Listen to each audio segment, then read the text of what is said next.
everybody. Welcome to Takeoff with John Clark, and please subscribe for free to this podcast wherever you listen to your podcast and rate and review it. And let's bring in three-time NBA champion Danny Green. And usually, Danny, you are playing in the NBA Finals right now. For the first time in 3 years, you are not. What's this feeling like, seeing it on TV and not being a part of it? It's a little strange. It's a strange year all around. Not just not seeing myself play, but certain guys you expect to be there, like, Bron, Steph. Over the decades, it's been kind of the same teams that are in the finals. This year, it's newer teams, which is different, interesting, weird, but at the same time, happy for a lot of those guys. I'm excited to see who's gonna come out on top and finally get their first ring. But it's very weird and strange to say the least. Just been watching from the sideline without a lot of guys that you're usually seeing there. Who you got in the finals? Before it started, I thought Milwaukee, but when Giannis got hurt, it changes some things. Now Saric is hurt, but I think Phoenix. It's going to be an interesting series. I think Phoenix might pull it out in 6 or 7. I think it's going to go a 6-7 game series. But it all depends on how teams adapt, adjust, momentum swings. Obviously, it's every playoff series. But it looks like Phoenix has momentum, and they're playing, very good basketball with a lot of good chemistry right now. So it's looking like Phoenix might be able to get this done in 6 or 7. I'll tell you, when I watch these games and even the Eastern Conference Finals, and then you see the injuries with Giannis, you hate to see that. Trae Young got hurt. What are you feeling and thinking about as a Sixers team about the opportunity and the path that you could have possibly had to the finals? And was it an opportunity lost here? For sure. Every opportunity that you have where you have that type of, where the stars align for you to have that type of, like I said, pathway, like you said, to get a ring, you couldn't ask for a better situation or setup. Obviously, this is the year of, which every year, who the healthiest team is going to make it. But this year, more than any, where we had so many injuries, and it looks like the healthier teams are the ones that are in the finals, and Eastern Conference, Western Conference finals. I think if we were healthy, things might have been different. But every team, even the teams that made it there, weren't 100% healthy. So yeah, we couldn't ask for a better situation for us to play Washington first round, Atlanta second round, then Milwaukee or Brooklyn, which they weren't at full strength or full health, not playing their best basketball.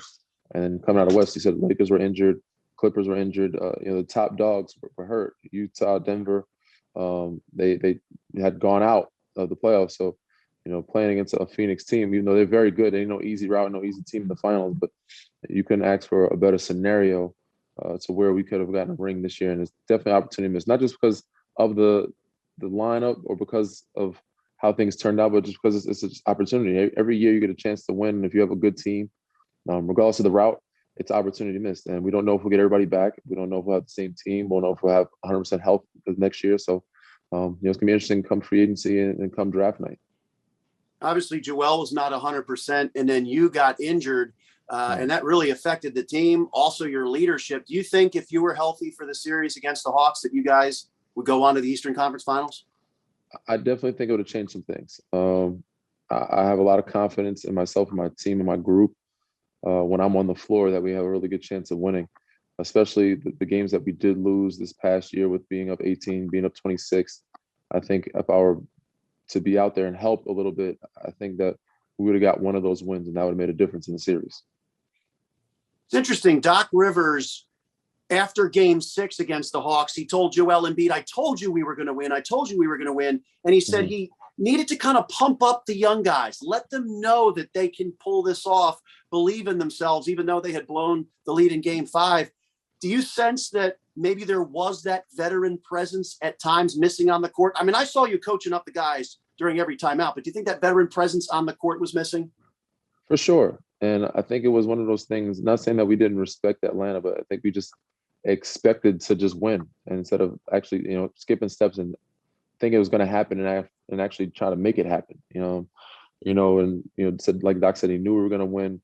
We thought we were the better team. And I think a lot of other people out there could argue the same.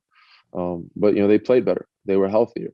And we didn't, take advantage of the opportunity, and we didn't take them serious enough, and we kind of skipped some steps. We just thought it was going to happen instead of making it happen. And, that comes with maturity. So if I was out there, I think I would have helped some of that maturity maybe. There's no guarantee. We don't know. But I would like to think it would have made a little bit of a difference and that we could have been at least moving on to the next round. But, who knows, woulda, coulda, shoulda, and it didn't happen. So the healthiest teams are the ones that usually the last team standing. And because we weren't healthy, it's the reason why we were kind of knocked out early. And you go back to game 5, up 25 or 26 points with, 15 minutes or 16 minutes of game time left. Was the wind taken out of the sails to blow that game 5, a pivotal game 5 at home? It's definitely devastating, man. It's hard to bounce back from something like that. And I've been a part of some devastating losses that you could tell being one of them, where the air was taken out of us in the building and we felt defeated. Obviously, there was a game 6 loss in San Antonio. With San Antonio, we lost to Miami of the finals. Nothing will ever top that for me. That one still haunts me to this day. But usually there aren't many momentum shifts from game to game. Is its own series in itself. Usually one game affects the others that much, but I think a game like that can definitely carry over and affect the next game of a team's mental, and that hurt us. It was hard to bounce back from that, but we did. We got a win, and then we did what we were supposed to do, get back home to get home court advantage and force a game 7.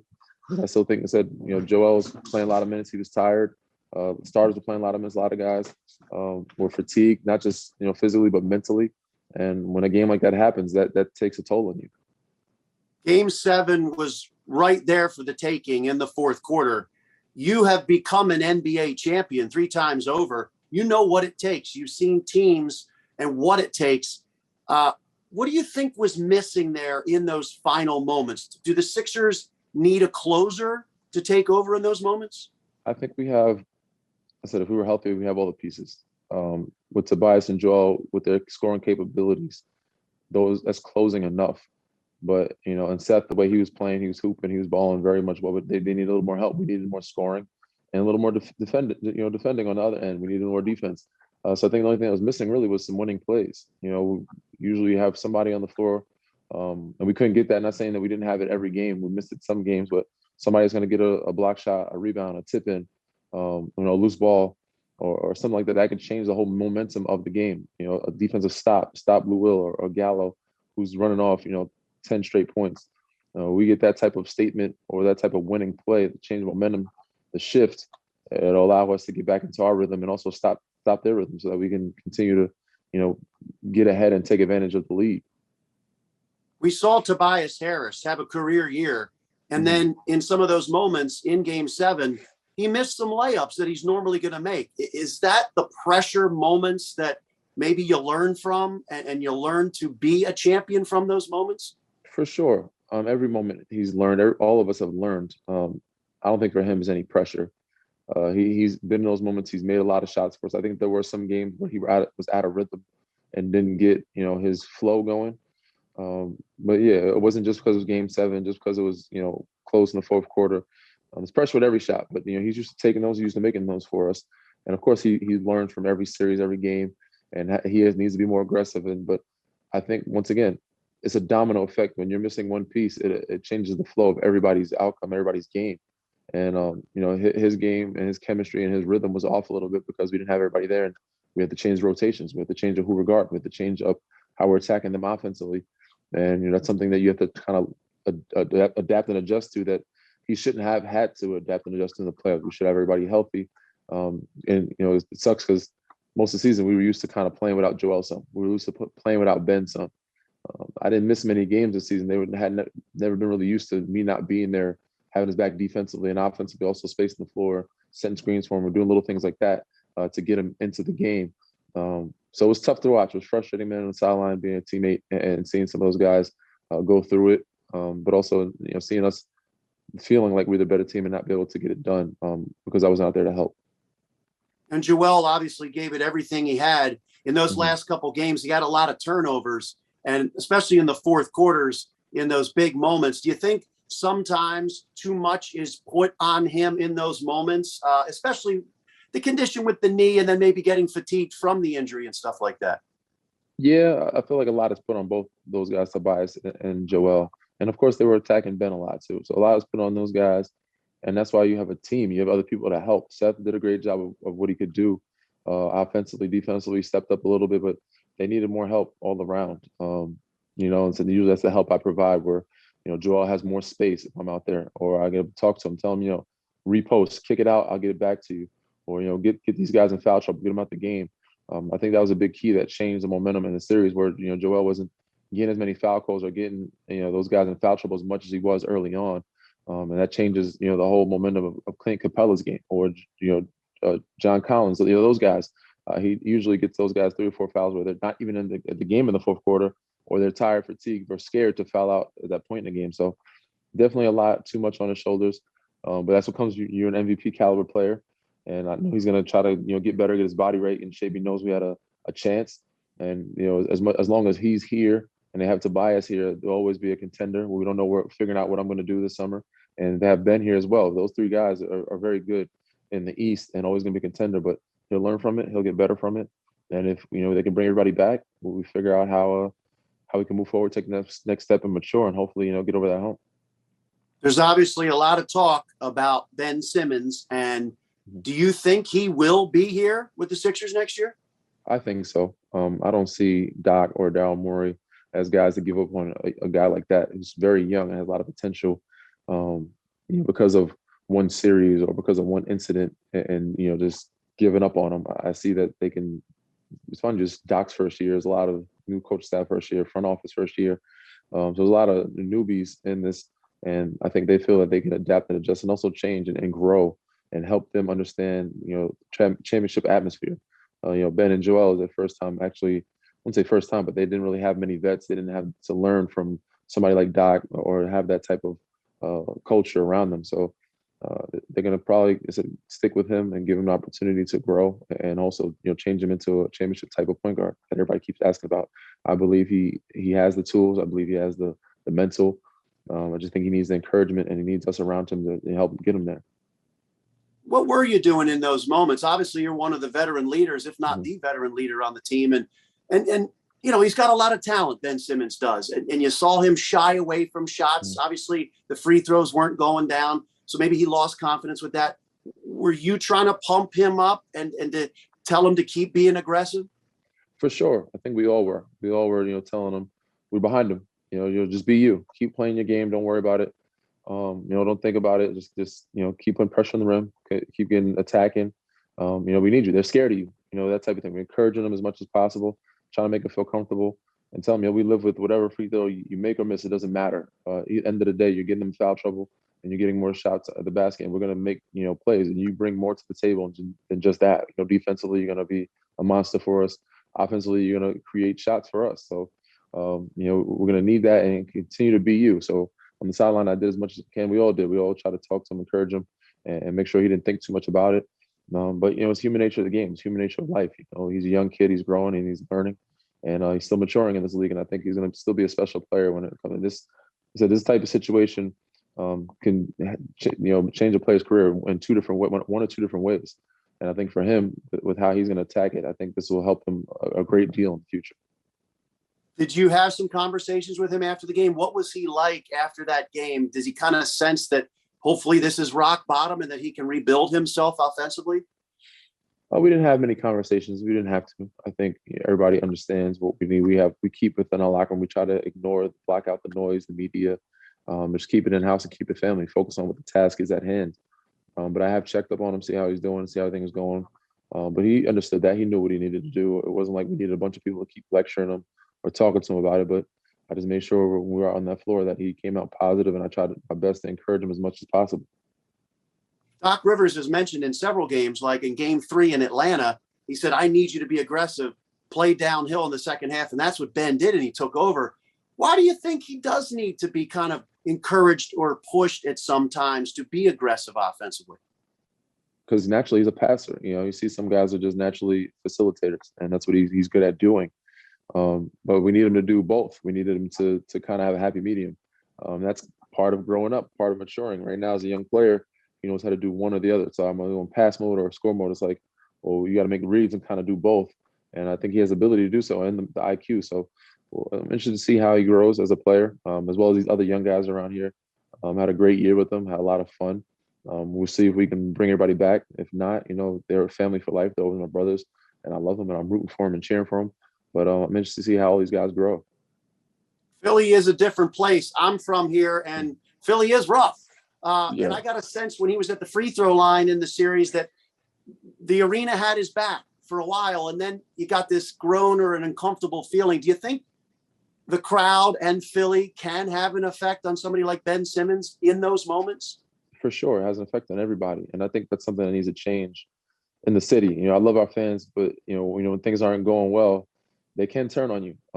That's the one thing that I would disagree with or dislike. But some guys use it as motivation, some guys have a chip on their shoulder. But I think that needs to change somewhat. They need to be riding with us regardless of how things are going. We're number one team in the East, still playing well, and in some games they'll boo us. But that's part of the culture here, and that's a part of their way of showing they love us. But I said, with a guy like Ben and other guys, I think they need to stick behind him and stick by him as long as they can until the horn blows. But even then, he's here. He's given so much to this organization, to the city, on and off the court, that he deserves that respect and that support. So I hope that worm turns for him and for the city of Philly to where they don't have that mantra as fans of being cold, rough, and one of the the worst in the league. Because we had a great time this year. We had a great outing, and when they came back and allowed fans back into the building, it was amazing energy that we needed and I loved. So I hope that changes for him, and I hope that changes for the city. I think sometimes in Philly, it's almost like a self-fulfilling prophecy, or it's kind of like, hey, if we're going to be known as the city that boos or is tough on its players, let's keep doing that. And I think sometimes we do get caught up in that. I will say 38 years since an NBA championship. And I think going through the process, it's been tough, all those losing years. So I think there's a lot of uneasiness. I understand it. A lot of frustration over the years. I understand it. We had a golden opportunity this year, and I'm sure there will be plenty with years to come with the guys that you have here. But just enjoy it, love them. Don't throw anything on the court. That's one thing. Don't cheer for when guys get injured. That's just known around the league, not just here, but I know there's a time where fans were kind of getting out of control, just getting back into arenas. But I love our fans. I just try to throw little things out there to let them know we love you, but at the same time, protect us, encourage us, and stay by us like we stand by you, regardless of wins or losses. We are humans and people too. We're not zoo animals where you can just throw things or be on our side when it's convenient. So, but yeah, I love the city of Philly, love the fans. They've been amazing. Quite an experience for me for the 1 year that I've been here. I don't know how much longer I will be, but we'll find out soon within a month or so. What is your gut feeling? Do you think you'll be back with the Sixers? I have a feeling that they want me back. We haven't had a chance to talk yet. I have not spoken to Doc. There's rumors that I had conversations and dinners already with people, and that I said that I'm not coming back or that I am coming back. No conversation has been had yet. No dinners have been had yet. No exit meeting has been had yet. But even though I love Doc, we've had a great relationship this year. Built a relationship over this year. That was amazing. But we're not allowed to talk free agency until August 2nd. That's when we're allowed to discuss things. But I have a feeling that they're gonna want me. They want me back, and that we can give it another shot at. But we'll see. Obviously, I talked about your veteran presence and your leadership for these young guys. I mean, Joel Embiid, 27, Ben Simmons, 24. Have you seen in your career, and I watched The Last Dance, I saw Michael Jordan get beaten up by the Pistons, and he said, all right, I got to get in the weight room more. Is there kind of like levels that you start to realize, like, okay, I got to do this. I got to do more of this. And it's almost like you get hungrier and hungrier? For sure. But also it goes along with what the organization, the coaching staff, and your peers allow. Some people will allow you to be coachable, allow you to give instructions. Some coaches allow you some freedom to be able to make some adjustments and talk to the team and be that mediator or that message relayer from coach to player.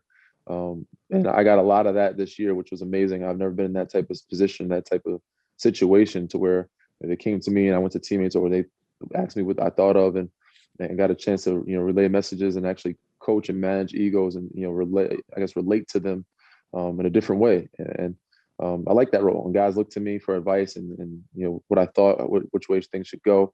Not just the young guys, but even some of the superstars. Conversations asking how we should do this, how we do that.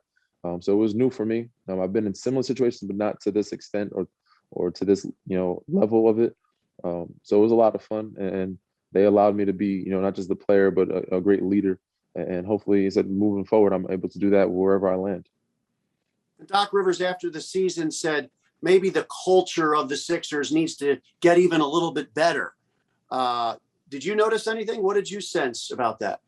For sure. From day when he got here, I knew that it was a long ways to go. He had a lot cut out for him. You know, Doc, Daryl Morey. I'm not saying that it was a terrible organization or a terrible team. It was just you could tell the habits needed to change. You could tell a lot of things needed to be changed. It wasn't going to happen overnight. It was something that was going to take some months, maybe a year or two.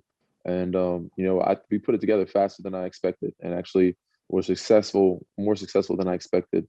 Which is why we were kind of so disappointed, because we know we had a golden opportunity and the potential of this team, how good we could be.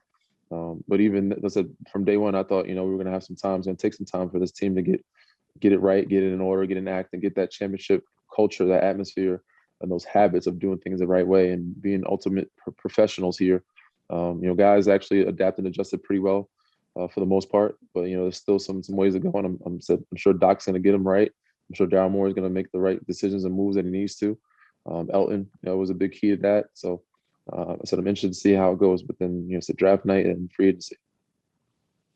As a champion like you are, and you've won the last two, do you see certain traits in the best players on the team or the leaders and everybody on the team? Like, what did you help try to instill in the Sixers to have a championship winning mentality?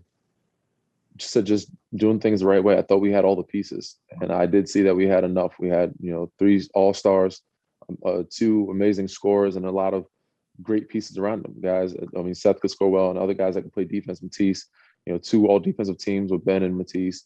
Other guys playing, defense to 11, myself, and young guys like Tyrese and Shake coming off the bench, Furkan, be able to explode when we need them to.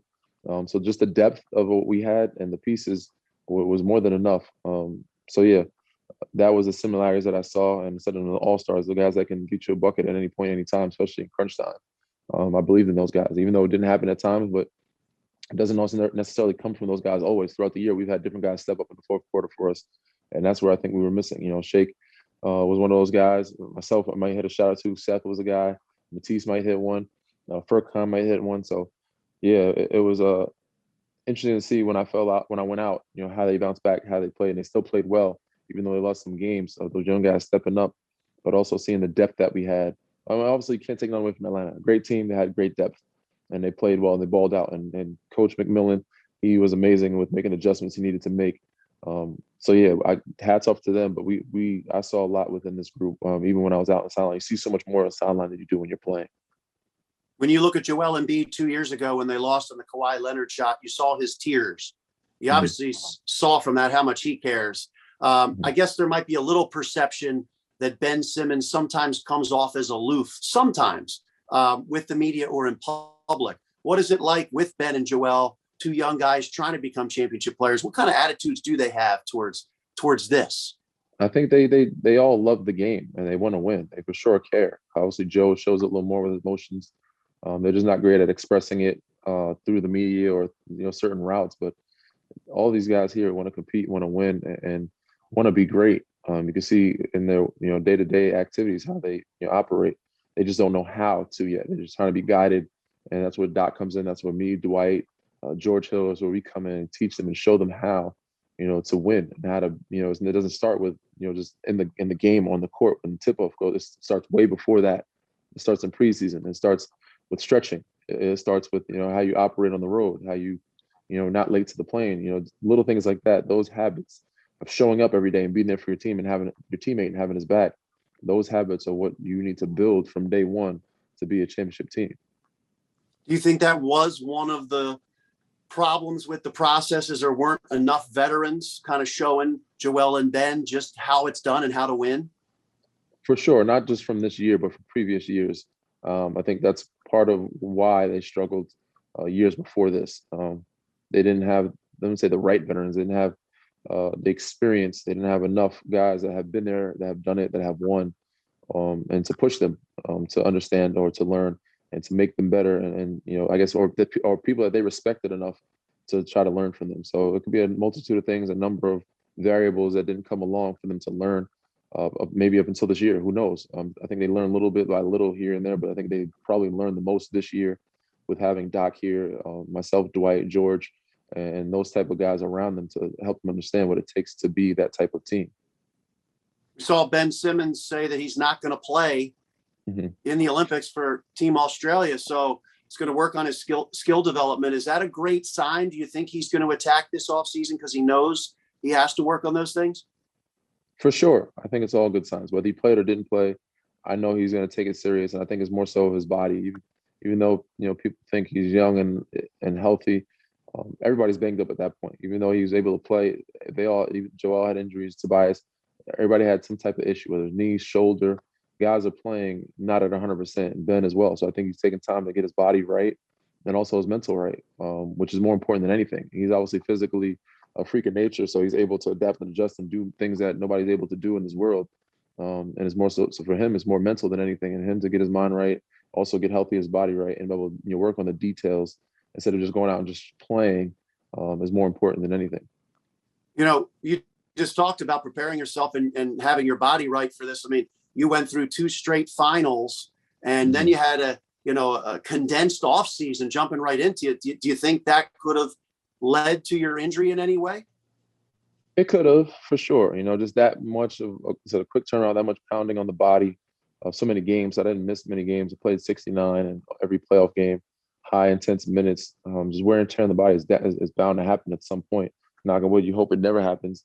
I am not getting any younger either.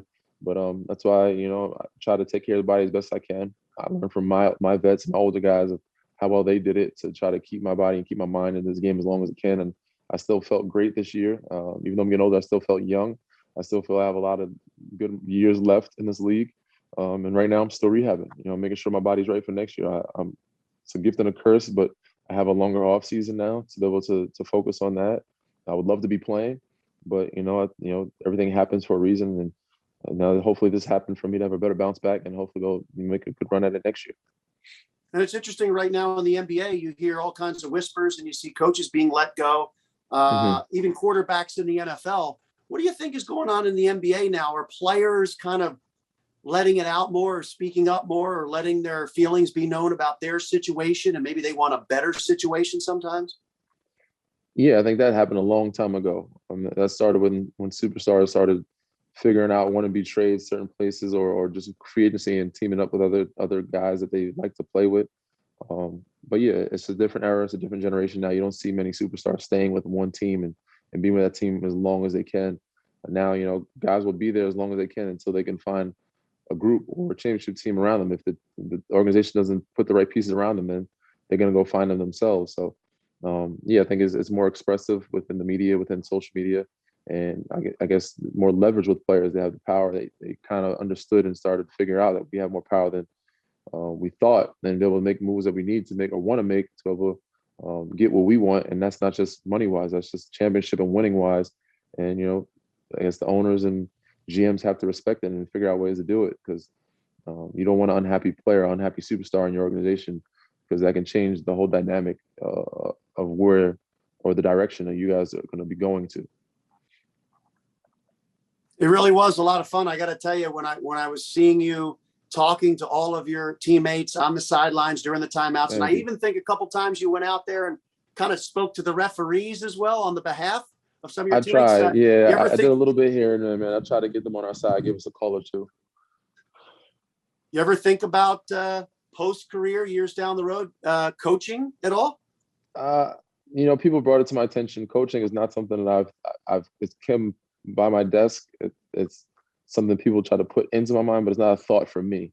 It's very stressful. It's hard. It's not easy. So I tip my hat off to those guys out there who letting their hair go bald or their hair go gray and stressing over trying to manage egos. And it's just too unstable for me. And it's a lot of stress. When I'm done playing, I want something a little less stressful. I know I'd be good at it, but I just don't think it's something that I can handle. Coaching guys like myself, probably be a pain in the ass to some of my coaches think that they know it all and try to outcoach you, overcoach you, and tell your teammates what to do, your players what to do instead of them listening to me. So yeah, I mean, it's an option, but it's not something that's high up on the list of my priority. There's other things I would like to do. I like to do what you do, man.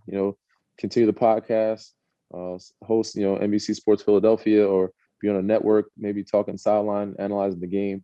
Those are things that I would love to stay around the game and do that are a lot less stressful than coaching. Well, we had the pleasure of having Inside the Green Room on NBC Sports Philadelphia. and you got a lot of good guests. Who was your favorite and best guest that you had on? Oh man, that's hard to say, man. I don't want to pick any favorites, but we had some great guests this year. We had a lot of fun. To learn about Doc was interesting for me.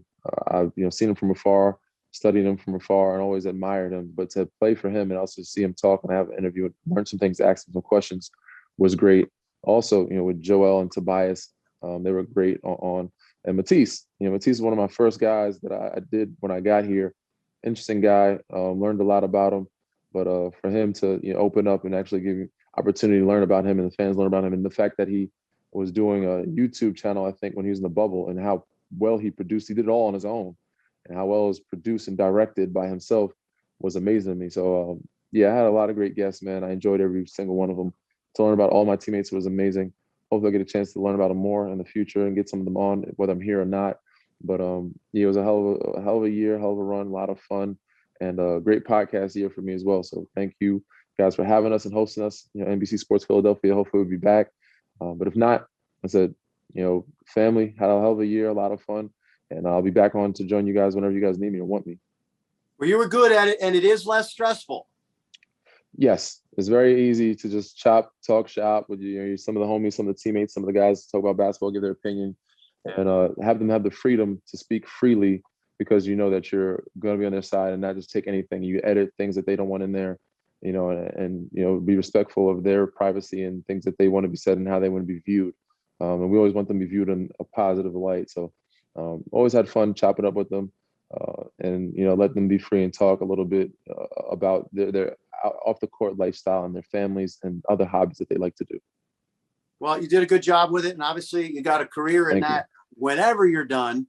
And I appreciate you doing this, because I think the same reason you do the segments you do and the interviews you do, you want to gain more understanding, more insight for the fans, and kind of understand what players, coaches, and everybody go through.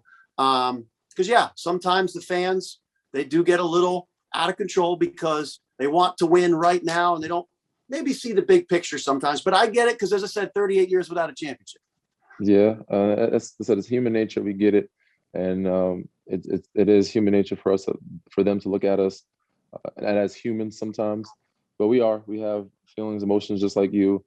To threaten us, threaten our family, or talk crazy about us, it does get to some people. Obviously, we ignore it, but we're not just items like some people, or just people you look at from afar. We're science experiments.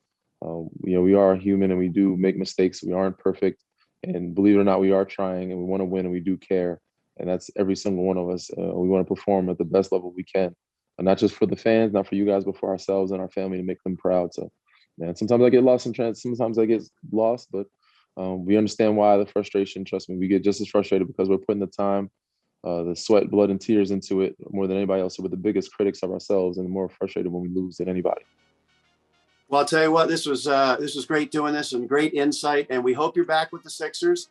And we hope Inside the Green Room is back here in Philadelphia. Thank you. I hope so too, man. Thank you. All right. Get healthy and continue to rehab. We wish you the best in the offseason. And hopefully we'll find out soon what's going on with you. We wish you the best. Thank you, man. I appreciate you.